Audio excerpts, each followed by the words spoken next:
भगवान को भी नहीं छोड़ा।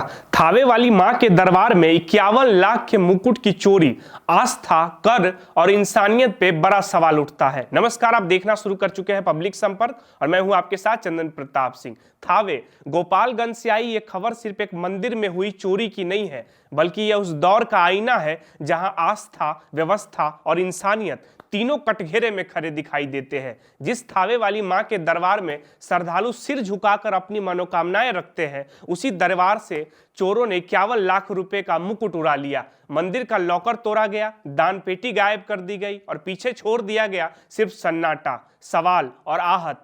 आस्था ये घटना महज एक आपराधिक वारदात नहीं है, बल्कि यह बताती है कि अब चोरों के लिए न कानून का डर है न भगवान का। जिस देश में मंदिरों को सबसे सुरक्षित स्थान माना जाता है, जहां भगवान के घर को पवित्रता और भय का केंद्र समझा जाता है, वहीं ऐसी चोरी यह सोचने पर मजबूर करती है कि आखिर इंसान किस हद तक संवेदनशील हो चुका है। आस्था पर हाथ, लेकिन व्यवस्था बेखबर है पूरी तरह से।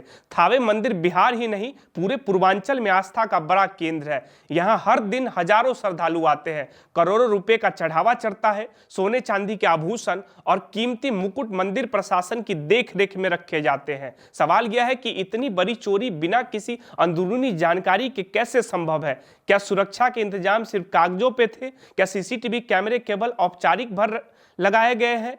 चोरों के बाद प्रशासन हरकत में आ गया है, पुलिस जांच के आदेश दिए गए हैं, लेकिन आम भक्तों के मन में यह सवाल अब भी तैर रहा है कि अगर मां के दरबार में ही सुरक्षा नहीं है, तो आम आदमी की सुरक्षा का क्या होगा? भगवान टैक्स देते हैं, इंसान नहीं डरता है, लेकिन भारत में मंदिरों से होने वाली आय पर सरकार की पैनी नजर रखती है।